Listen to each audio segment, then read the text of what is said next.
ప్రజాస్వామ్యాన్ని గౌరవించాలనే ఉద్దేశంతో ప్రజాస్వామ్యుతంగా పనిచేశాం. 23వ తారీఖు ఎన్నికల రిజల్ట్స్ వస్తే దాన్ని వక్రీకరించి 23వ తారీఖున దేవుడు రాసిన స్క్రిప్ట్ ఇది, మీకు 23 సీట్లు వచ్చాయని మాట్లాడారు. ఇప్పుడు నేను అడుగుతున్నా, కూటమికి 164 సీట్లు వచ్చాయి. 1, 6, 4 కూడుకుంటే 11 వస్తుంది. రాష్ట్రంలో దగ్గర 1631 రోజులు అమరావతి రైతాంగం ఆడబిడ్డలు ఉద్యమం చేశారు.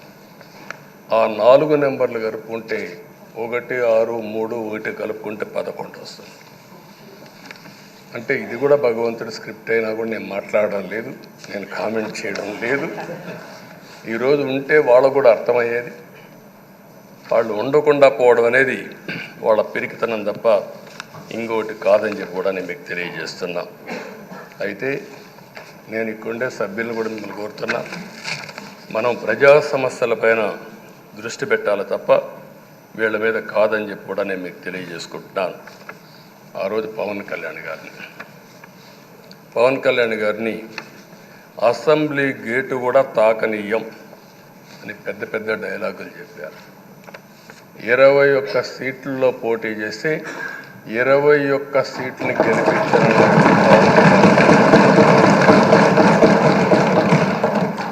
వైనాట్ 175 అని చెప్పి 11 కూడా తెచ్చుకోలేని నాయకత్వం.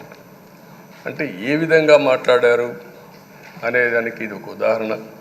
ఆ రోజు పవన్ కళ్యాణ్ గారు చాలాసార్లు, నేను కూడా అన్నాను, బయట చాలామంది అభినందించారు.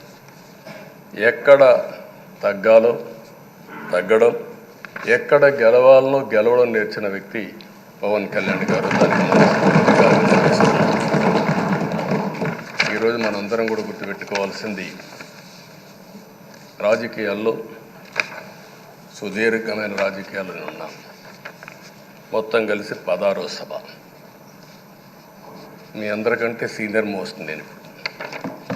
8 + 1 9వసారి, అంటే 16 సభల్లో 16వ సభ 9 సభల్లో ఉన్నాను. అంటే అన్ని సభలను చూశాను. నా జీవితంలో ఎప్పుడూ చూడని సభ మొన్న జరిగిన సభ, 15వ శాసనసభ. కానీ ఇప్పుడు నేను కోరుకునేది మీ దగ్గర నుంచి, అది ఒక చెడు సభ కింద, ఒక కౌరవ సభ కింద మనం భావించాం.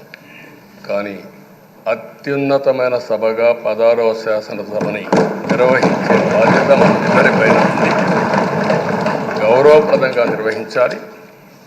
అదే సమయంలో ఇక్కడుండే ప్రతిపక్షాల దృష్టిలో పెట్టుకొని కాదు, 24 గంటలు మనం ప్రజలతో ఉండాలి. ప్రజాప్రభుత్వంగా ప్రజలకు జవాబుదారితనంగా ఉండాల్సిందిగా నేను మిమ్మల్ని అందరినీ కోరుకుంటున్నా.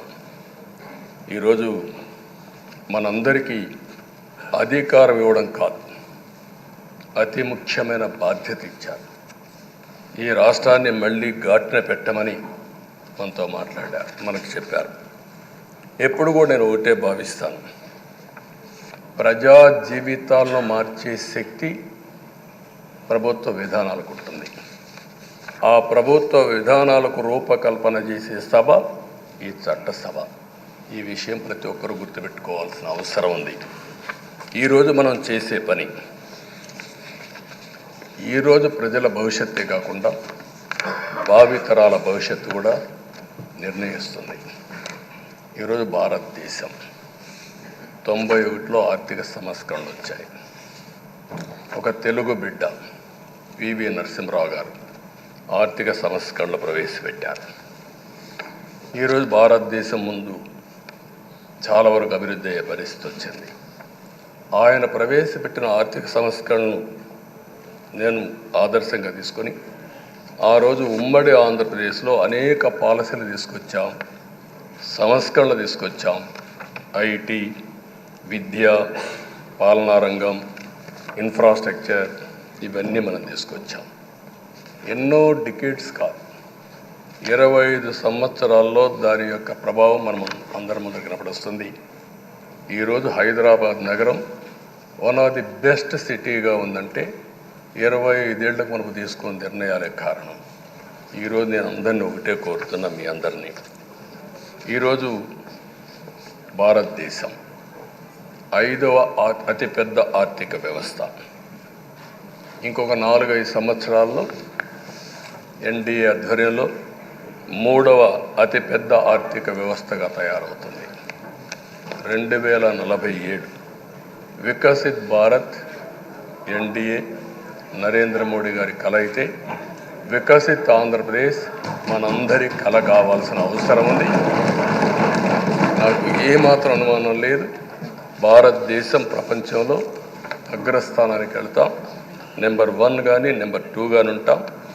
అదే సమయంలో మనందరి ఆశయం, మనం చేసే చట్టాలన్నీ కూడా తెలుగువారు ప్రపంచంలోని నెంబర్ 1గా ఉండాలని, ఆంధ్రప్రదేశ్ని జీరో పావర్టీ స్టేట్గా తయారు చేసి ఆర్థిక అసమానతలు తగ్గించే విధానానికి ఈ సభ శ్రీకారం చుట్టాలని కోరుకుంటూ, దానికి అయ్యన్న పాత్రుడు గారి అధ్యక్షతన మనం ముందుకు పోవాలని చెప్పి మనస్ఫూర్తిగా కోరుకుంటున్నాను.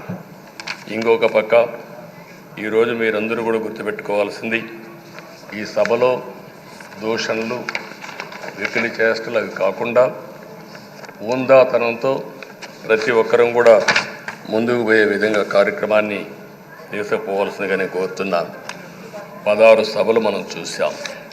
ఈ 16 సభలు మీరు చూస్తే ఆంధ్రప్రదేశ్ శాసనసభ హేమీలు వచ్చారు.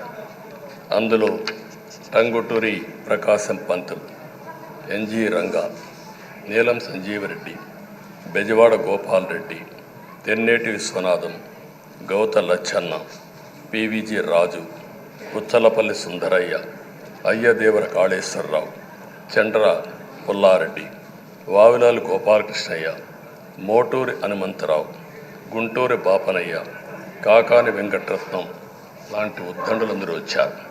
వీళ్ళు కాకుండా పివి నరసింహారావు ఈ రాష్ట్రంలోని పుట్టి కేంద్రం నుంచి ఆర్థిక సంస్కరణలు తీసుకొచ్చారు.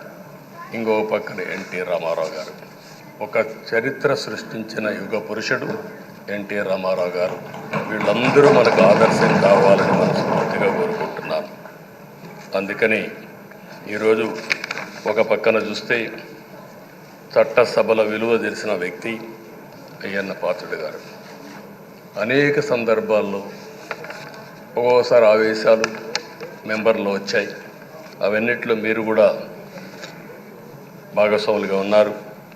కానీ ఈరోజు నేను కోరుకునేది, మీ ఆధ్వర్యంలో రాజ్యాంగ స్ఫూర్తి నిలుస్తుందని, ప్రజాస్వామ్యాన్ని కాపాడతారని, ఈ సభ హోందాగా నడుస్తుందని దాంట్లో నాకు ఏమాత్రం అనుమానం లేదు.